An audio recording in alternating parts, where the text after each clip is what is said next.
You might have seen the headlines maybe, or perhaps you've just caught whispers of some pretty intense military activities unfolding way up in the far north. It's the kind of news that, if you're paying attention, it makes you stop and ask, what's really going on here? So today we're doing a comprehensive deep dive into exactly that, the escalating military moves by NATO and its allies in those crucial Arctic and Baltic regions, and the resulting increase in tensions with Russia. And this isn't happening in isolation, obviously. It's against the stark backdrop of the ongoing conflict in Ukraine. To help us navigate this complex and often kind of murky landscape, we've gathered a really rich stack of sources: sharp military commentary, rigorous geopolitical analysis, and crucially essential historical context. Our mission, it's pretty direct: cut through the noise, get past the headlines, and meticulously pull out the most important nuggets of knowledge, help you understand the patterns, the players, and the profound, far-reaching implications of all this. Okay, let's unpack this. Yeah, and to really build on that mission, our goal isn't just about what's happening. We need to dig deep into the strategic significance of these actions. We need to explore the critical why behind what honestly looks like a series of dangerous and, frankly, escalating provocations. We're here to connect these dots, the drills, the talk, the shifting alliances, try to weave them into a coherent story, offering you a vital shortcut to being genuinely well-informed about a rapidly evolving geopolitical scene. Because this isn't just news, right? It's about understanding the fundamental shifts that could reshape the global order and, have very real consequences for all of us. Okay, so let's start with the immediate, the tangible, things happening right now. Our sources are detailing reports of some pretty significant anti-submarine warfare drills, ASW drills, underway currently in the Barents Sea. And these aren't just like routine exercises. They involve a serious lineup: the United States, Germany, and Norway. And what's really striking, as the commentary points out, is how close they reportedly are to Russia. This isn't some casual thing out in distant waters. It feels very deliberate, very close to home for Russia. Right, exactly. And that proximity is absolutely key. What's particularly interesting about these drills is they're not just one-offs. The analysis we've looked at places them within a much broader pattern of, increased activity that's been steadily ramping up over the last few months.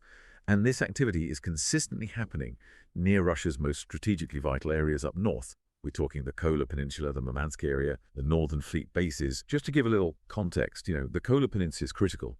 It's northwestern Russia, home to the Northern Fleet, a huge chunk of their nuclear submarine force. And Murmansk, as you said, is historic. It's a vital deep-water port, ice-free all year round. It's their main gateway to the Arctic and Atlantic. It was a major Soviet sub-base back in the day, and is still absolutely fundamental to Russian naval power and defense today. So yeah, concentrating Western military activity there. It's definitely alarming for Moscow. And beyond these big ASW drills, the sources detail other specific actions, just as provocative. For instance, there have been numerous aircraft flying right on the edge of the Russian Air Defense Identification Zone, the ADIZ.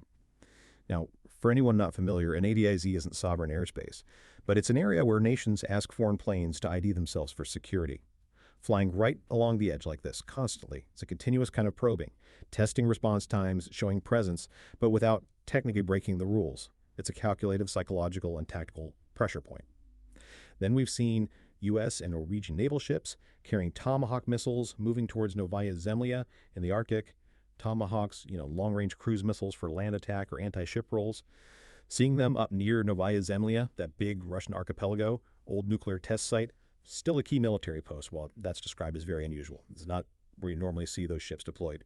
And just to add another layer here, a B-2A bomber, the stealth bomber, right? One of the most advanced U.S. planes flew this highly publicized, very long route, all the way from the U.S. to Norway and back again. And this flight happening right in the middle of all these other activities. It was a clear demonstration of long-range strike capability, a direct message. Now, some might try to brush this off, right? Say it's just routine exercises, maybe even tied to Russia's own pre-scheduled Zapad 2025 exercise. But according to the sources, that explanation doesn't really cut it, does it? What's the more pointed interpretation here? Precisely. I mean, the Zapad exercise, it's announced years ahead. Everyone knows the scale, the timing, parties are notified. The sudden intensity and the specific nature of these Western activities, they don't quite line up with just reacting to a planned Russian drill. Instead, the expert commentary we've seen presents these actions much more aggressively. They're characterized as an attempt to bully by practicing strikes on Russian facilities using bombers and missile carriers, and, like you said with the ASW drills, practicing for the purpose of attacking Russian submarines. End quote. The intent, as interpreted by these sources, isn't just defensive preparation. It looks like a very deliberate threat signal. meant to intimidate Moscow and show they can hit key Russian military assets. And the sources raise a pretty stark and, frankly, immediate worry for one of the countries right there. They question if anyone in Norway, right next door all this, neighboring Russia's key northern bases, is truly aware of what's happening and the potential fallout. The implication is deeply unsettling, that Norway is very much in the line of fire. If these aggressive moves were to escalate into something, well, more serious, it paints a picture of a nation potentially caught right in the crosshairs of a bigger, riskier game. Okay, moving from these immediate actions, it's really crucial to get the historical backdrop and the kind of talk that's going along with what we're seeing. For instance, you might recall that Alaska meeting a while back. Our sources pretty much called it largely a nothing burger, seemed to fizzle out. But then we get something much more substantial, remarks that set a really different and, frankly, more dangerous tone. Indeed. To really grasp the scope here, we have to look at remarks made by Lieutenant General Donahue, who at the time was commander of U.S. Army ground forces in Europe. These comments came out publicly in July, though apparently made in June, and they were, well, extraordinary. He stated, and this is directly from the reports, that forces under his command could take Kaliningrad in a few hours. Now, it's absolutely vital for everyone listening to understand what Kaliningrad is. It is sovereign Russian territory. It's that distinct piece of land on the Baltic Sea, separated from mainland Russia by Lithuania and Poland. Historically, it was part of East Prussia, which Russia kept after World War II. And it's not just any land. It's critically important for Russia. Kaliningrad's a major naval base, home to their Baltic fleet. It's a big production site for naval stuff, equipment, and crucially, it's a major hub for Russian military capabilities, especially in terms of rockets, missiles, strike, and air and missile defense. It's heavily fortified, strategically vital. That's just an astonishing claim, especially from someone that senior in the military. Why was it so profoundly shocking and worrying beyond just the obvious land grab idea? It was shocking precisely because, well, normally senior officers do not make statements like that in public. I mean, in traditional diplomatic and military circles, publicly declaring you intend to seize sovereign territory of a nuclear power, that's often seen as just an outrageous breach of protocol, incredibly reckless. This wasn't some private chat or a war game scenario. It was a public statement about seizing Russian land. The analyses we've looked at characterize this as a significant public provocation. It sets a dangerous precedent for how countries talk to each other. It sort of normalizes rhetoric that, in the past, would have been seen as completely unacceptable, alarmingly escalatory. And when you put these kinds of aggressive statements together with the actual persistent military drills we just talked about, it reveals a really concerning mindset about international relations. A growing willingness, it seems, on one side to push boundaries way too far. Okay, here's where it gets really interesting and honestly quite unsettling as we try to figure out the thinking behind these actions. Our sources bring up this compelling idea that a part of the U.S. leadership, and they mention specific names like former President Trump, Secretary Hegseth, Secretary of State Rubio, Ratcliffe at the CIA, seems to be locked into this notion that bullying tactics will work. It's presented as this fundamental, almost like ideological belief guiding how they approach foreign policy. That's exactly it. The core of this mindset, as the sources lay it out, is this deep-seated belief that Moscow or Beijing, Tehran, New Delhi, or, anybody else can just be intimidated into doing whatever the U.S. wants. It's not just about showing strength. It's this expectation that a show of force will automatically lead to them backing down. Those just call this very dangerous, mainly because it just fundamentally misreads the psychology, the strategic thinking of major world powers. They use the example of former President Trump trying similar tactics with Prime Minister Modi in India. What happened? Well, far from being intimidated, India actively chose the new system that's emerging, meaning the BRICS group. Now, BRICS, Brazil, Russia, India, China, South Africa, now more members. It's a significant block of emerging economies, often seen as a counterweight to the Western-led global order, focusing on cooperation between developing nations, maybe moving away from the dollar. India's move was a clear signal, shifting away from just U.S. influence. There's also a really vivid story in the sources that perfectly captures this bullying tactic and, well, how it doesn't work. Apparently, during a meeting between Trump and Putin at Ellendorf Air Force Base, they had modern combat jets, F-22s, others, top U.S. air power parked strategically right there on the tarmac. And as they were greeting each other, a B-2 bomber with other advanced planes flew right overhead. The sources say Putin just smiled and shook his head and walked away. It suggests the intended intimidation wasn't just ineffective, but maybe even, counterproductive. Came across as condescending, not strong. And this isn't seen as just a one-off. The source is connected to a wider pattern of confrontational foreign policy, mentioning things like preparations for a regime change attempt down in Venezuela. Right. It points to a systemic approach against anyone that we determine we don't like or who challenges the status quo. So even though there's clear, repeated evidence that this aggressive posture, this overt bullying, doesn't actually work against major powers, sometimes it even seems to push them away or make them dig in their heels. The approach just keeps going. It almost seems irrational, this sticking with a tactic that hasn't delivered in these big geopolitical situations. Makes you wonder what the real, maybe subconscious appeal is for the policymakers. And this leads us straight into another critical and, pretty provocative idea from our sources, a deep infatuation with air power. It's strikingly described as the equivalent of sex without consequences. Wow, okay. That's a very strong, very vivid analogy. What does it really mean in terms of foreign policy and military strategy? Well, it speaks to the seductive appeal of air power for politicians and strategists. The idea is it lets you bomb or missile attack people on the ground without immediately putting American soldiers, sailors, airmen, or Marines in direct harm's way on the ground. Politically, as the sources highlight, it feels good to exert force with this perceived sense of impunity, right? To achieve military goals without the immediate political price tag of casualties coming home. And historically, this strategy was often seen as successful. Think Iraq, Libya, parts of Africa, where the targets didn't have sophisticated air defenses. There was no real response against the attackers. This bred a perception, especially within the U.S. Air Force, that they were somehow invincible and invulnerable to counterattack. However, and this is crucial, the sources offer a critical take on why this strategy is not going to work with the Russians, and by extension, other major adversaries. They point to a rapidly changing reality. Russian and Iranian air defenses and missile defenses are much better, frankly, than we thought they were. This directly challenges that long-held U.S. Air Force view, that assumption of invincibility. For example, Russia's layered air defense, S-300s, S-400s, now S-500s, they're designed to detect and hit stealth aircraft, ballistic missiles at long ranges, high altitudes. These systems are integrated, mobile, constantly being upgraded. Trying to fly deep into that kind of defense is incredibly risky. And the grave consequences of miscalculating this, the belief that any direct conflict would mean the damage won't be limited to Ukraine. Instead, the sources warn retaliatory strikes will find its way into Western Europe and the United States. This isn't just talk. It refers to Russia's huge arsenal of long-range precision missiles that can hit targets deep inside NATO territory. The sources emphasize a really sobering point. Americans as a whole have lost their sense of what a war really means and what it costs and what's involved in it. There's this dangerous assumption of immunity, that conflicts happen over there and won't touch home. This deeply ingrained but possibly flawed belief system is driving this militarization of critical global waterways, pushing us down a really precarious path. So this brings us to something fundamental, the historical context for Russia. Its whole history has been the struggle to acquire reliable access to waterways.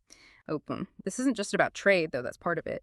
It's deeply about strategic depth, projecting power, and for a mostly landlocked nation, economic survival. And when you look at Russia's western borders, 3 key oceans dominate the story: the Arctic, the Baltic, and the Black Sea. Right. And what's truly fascinating here, and frankly alarming, is how these deep historical needs for Russia are now colliding head-on with current geopolitical aims, especially from NATO's perspective. The sources highlight that a key objective in this Ukraine war from the NATO side has been to make the Black Sea a NATO lake. What that means practically is extending NATO naval dominance to completely control access in and out of the Black Sea, essentially boxing in Russia's southern flank, severely limiting their navy and trade routes there. However, Russia, according to the insights we've seen, preempted us by seizing Crimea back in 2014. And this wasn't just random. The sources suggest it happened because there were great plans in NATO to occupy Crimea for its naval bases. Crimea, with Sevastopol's deepwater port, is the historic home of Russia's Black Sea fleet, offers unmatched strategic access. If NATO had gained control there, that would have been a massive strategic win, totally changing the power balance in the region. And adding to the local picture, often missed in Western news, the analysis suggests Ukrainians had, over the years, become rather unpopular in Crimea, with both the Tatars living there, as well as with the ethnic Russians, unquote. This apparently provided some local support and a narrative for Russia's actions in taking the peninsula. It's a complex mix of history, strategy, and local feelings driving the situation. And if we shift from the Black Sea, which has been such a hotspot, to the Baltic Sea, we see a similar, maybe even stronger narrative playing out now, with Sweden and Finland joining NATO recently. Poland and the Baltic states are increasingly saying the Baltic is effectively a NATO lake. That's a big declarative shift, isn't it? Absolutely. The whole geopolitical map of the Baltic has been redrawn. And this assertion narrative talk isn't just words. It's backed by specific examples in our sources. For instance, former NATO Secretary General Anders Fogh Rasmussen publicly argued that with the expanded NATO presence, a blockade on St. Petersburg, Russia's second city, a major port could now actually be imposed. I mean, the idea of blockading a huge economic and cultural center like St. Petersburg, that's immense. It directly threatens Russia's economy, their access to global markets through the Baltic. On top of that, a Financial Times article came out suggesting that Denmark could block Russian oil tankers from reaching markets in the Baltic Sea. A move like that would basically be economic warfare, targeting Russia's energy exports, and it would have huge ripple effects on global oil markets. These aren't just theoretical debates, they're open public discussions about directly challenging Russia's access and economic well-being. And then turning to that third critical waterway, the Arctic, we see it becoming increasingly militarized. Reports detail more U.S. bases across Scandinavia. This buildup clearly signals an intent to grow military presence and influence in a region that's opening up due to climate change. There have also been these concerning reports about alleged Russian attacks on Finland's Lapland region, which importantly is up north next to the Russian Northern Fleet. Now, the details of these alleged attacks are often murky, but they're consistently used, according to the sources, to justify more militarization in that area, framed as allegedly defensive motivations. End quote. The irony, or maybe the strategy, is that these defensive moves are often seen by the other side as escalatory, right? So these actions on all three fronts, Black Sea, Baltic, Arctic, they clearly feed into what the sources call an escalation ladder. And the critical question becomes really sharp as the sources suggest, Western powers feel they're losing a war in Ukraine, and the economic pressures meant to cripple Russia isn't working. The sources seriously question the logic of these irrational steps if they won't actually change the outcome. It implies a dangerous willingness to climb that ladder without a clear way off or a realistic goal. This aggressive posture, this constant push, is met by, well, a worrying lack of readiness on one side and a very determined, deep-seated readiness on the other. Which brings us to an incredibly important point. One, our sources hit head-on, no pulling punches. There's this crucial, almost alarming gap in military readiness between the two sides in this growing tension. The stark reality presented, according to the commentary, is this, quote, "We are not prepared for a major war with Russia, but Russia is prepared for a major war against us." Ooh, that's a profound, a terrifying statement when you really think about the stakes involved. It is, absolutely. And if we unpack that, the numbers, the capabilities described by our sources are quite sobering. NATO's declared capabilities. They suggest NATO cannot defend more than perhaps 5% of NATO territory with their air and missile defense capabilities, unquote. Think about that. That means huge areas of Europe would be vulnerable to air or missile strikes with very little protection. It's not just about troop numbers. It's the basic defense infrastructure against modern war. Now, contrast that with Russia's capabilities. Their missiles, especially the precision-guided ballistic and cruise missiles, can reach targets anywhere in Norway, all the way down to southern Portugal. They effectively cover 90% of the area of Western Europe. That kind of range and precision fundamentally changes the strategic math. It gives Russia a massive deterrent and strike capability against almost any target in NATO's European zone. The sources deeply question the sanity of pursuing such an aggressive foreign policy given those numbers. They label it completely unrealistic.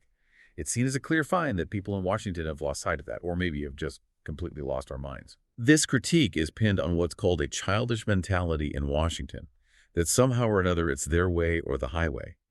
This mentality, the analysis suggests, means no willingness to compromise, a belief that U.S. demands must just be met, and a total disregard for the legitimate security interests or strategic realities of other major powers. And the global response. Well, the sources note it's already happening and speeding up. China and many other nations in BRICS and beyond have signaled, sometimes subtly, sometimes not, your way is unacceptable, we'll take the highway. This isn't just about military power. It's about a fundamental misreading of global dynamics and the willingness of other nations to resist what they see as bullying and chart their own course in this multipolar world. And tied into this military imbalance and the confrontational style is a really troubling narrative, what the sources bluntly call the lie that the Russians are building up forces for the purpose of marching all the way to Paris is absurd. This seems to be a widespread fear-mongering story in Western media and politics, doesn't it? Oh, absolutely. The sources carefully take this apart, explaining exactly why it's absurd. First, there's simply no evidence for that. No huge troop movements, no logistical buildups, no public statements from Russia suggesting anything like that. Second, Russia has no interest in that. Their stated goals in Ukraine are about securing what they see as their security interests in eastern Ukraine, not some massive, costly conquest of Western Europe. Third, it's described as just a financially, commercially, and strategically stupid idea. Occupying Western Europe, it would be economically disastrous, militarily impossible to sustain, politically catastrophic for Russia. It would lead to endless resistance, global isolation, far outweighing any possible benefit. Russia's actual goal, according to the sources we've studied, is much more localized, more pragmatic. It's to settle this thing in eastern Ukraine, and settle it in a way that prevents them from having to refight the whole war all over again in another 5 or 10 years. That means securing a lasting arrangement, a buffer zone maybe, not just a temporary pause. And this is exactly why Russia isn't interested in just a ceasefire, which Western countries often push for. The sources clarify, a ceasefire is just what it says it is, a pause. A pause inherently lets opponents simply rearm, refit, and go back to fighting again. They bring up the powerful historical example of World War I. WWI did not end with a ceasefire. It ended after negotiations happened, agreements were reached, and then a date for an armistice, a ceasefire, was set. The truce came after the political solution. So this raises the crucial, almost painful question. Why not talk to the Russians and then set a date for a ceasefire based on a solution? The answer, coming from the sources, is chillingly cynical. Nobody wants a solution. Governments, it's argued, are wedded to this project, the ongoing conflict, the policies around it, mainly to avoid an admission of failure. Because admitting failure would mean admitting everything they've been saying for the last 3+ years is a lie. This points to a deeper issue with the dominant media and political stories. Things like Ukraine is winning, Russia's weak, Russia's bluffing, Russia's running out of missiles ammo, whatever. All these narratives, the sources suggest, seem to have the same purpose. That is to gain public support for a long war, even when fundamentally most of them don't make much sense at all if you really scrutinize the evidence. It's presented as a deliberate choice to keep the conflict going, no matter the horrific human and economic cost, just to maintain political face at home. And the cost of this prolonged fight and lack of diplomacy is becoming painfully clear, both in Ukraine itself and much closer to home. Our sources mention the very terrible state of Western Ukraine, talking about widespread destruction, economic ruin, and just as importantly, they highlight the dire financial situation brewing within Western Europe. They explicitly note Great Britain is very close to simply collapsing financially, and both France and Germany are described as being in terrible shape. These aren't just small economic bumps, these sound like systemic problems. Exactly. These insights really hammer home the economic fragility, which makes continuing these provocative acts against Russia seem even more baffling. As the sources argue, it absolutely will not improve the situation for these globalist elites who seem to be driving the policy. Quite the opposite, really. The economic pressures, soaring energy prices, broken supply chains, the massive amounts of financial aid going to Ukraine are directly feeding into the deepening economic crises in these European nations.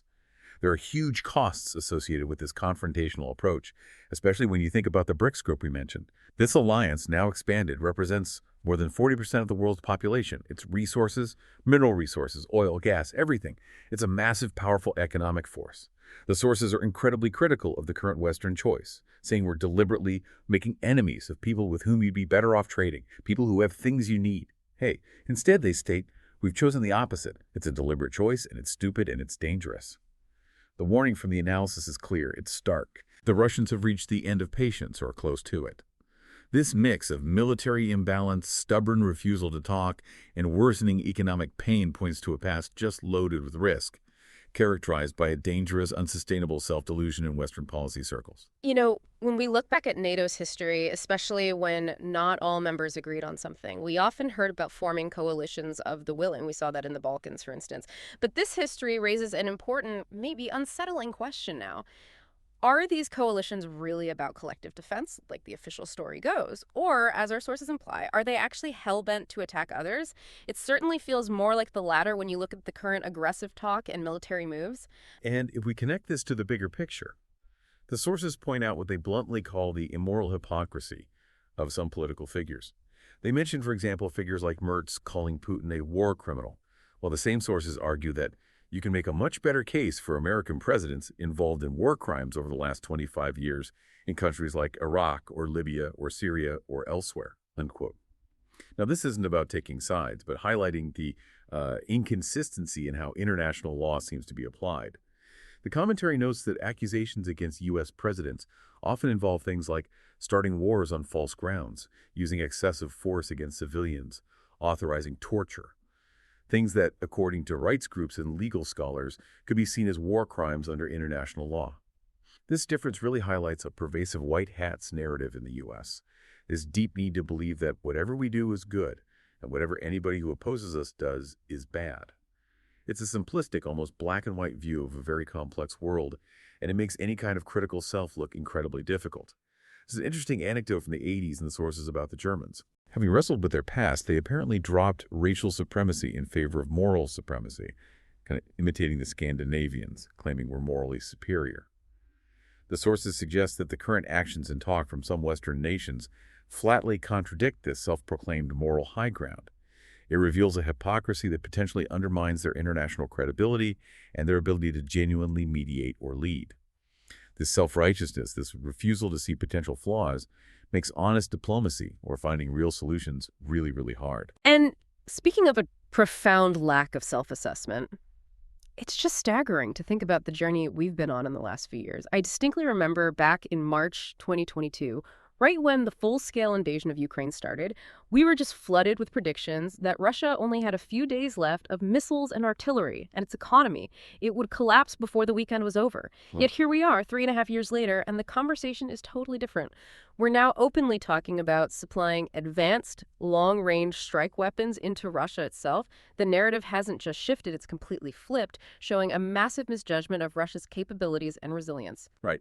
And this progression, as the sources explain it carefully, is a classic example of what they call slow incrementalism or salami tactics. It's a process where, bit by bit, the West has given increasingly advanced, longer-range weapons, each time crossing a line that was previously called a red line, assuming Russia wouldn't react decisively. This gradual escalation gradually pulls us into this, which makes it very difficult to pull out. It's like piling up small escalations that together create a much more dangerous and honestly unmanageable situation. Part of this, the sources suggest, is generational. The old generation who actually experienced what war means is largely gone from power and influence. This lack of direct personal experience with huge, devastating conflicts like WWI or WWII contributes to a collective sort of being oblivious to the dangers. A complacency about the potential costs of war that's incredibly risky right now. Building on that, the sources make a pretty stark prediction. We're entering a revolutionary period now because prosperity fails and the world of abundance stops. This isn't just seen as an economic downturn. It's envisioned as a fundamental societal change. The world, many people knew, with easy resources and growth, is ending. This could lead to widespread societal breakdown, serious food shortages, lack of jobs, inability to afford heating, crazy gas prices. The prediction is grim. These conditions will inevitably lead to violent change as people react to increasingly desperate situations. That's a truly sobering warning. It makes me think of a really compelling story from history, one our sources share to kind of illustrate where we might be now. Picture the UK cabinet in August 1914 making that fateful decision to declare war on Germany. According to the historical accounts, there was no particular reason for Britain to jump into that war, certainly no direct threat to the British Isles right then. Winston Churchill, who was First Lord of the Admiralty then, part of that cabinet, naively believed the whole war could be decided in an afternoon in the North Sea with one big naval battle. It's almost unbelievable, that level of underestimation. And that's where the story gets truly poignant and serves as this chilling parallel to now. After war was declared, new military leaders were brought in, including Field Marshal Lord Kitchener, made Secretary of State for War. He was immediately asked to assess things and tell the cabinet how the war would actually play out. Everyone in the cabinet thought maybe a few months. But Kitchener, in his presentation, just laid out the brutal truth. This war, he said, would last at least 3 years. It would demand the whole manpower and industry of the British Empire to keep going and require at least 2 million men in the field, a mind-boggling number back then. The cabinet's reaction, according to those there, was profound shock.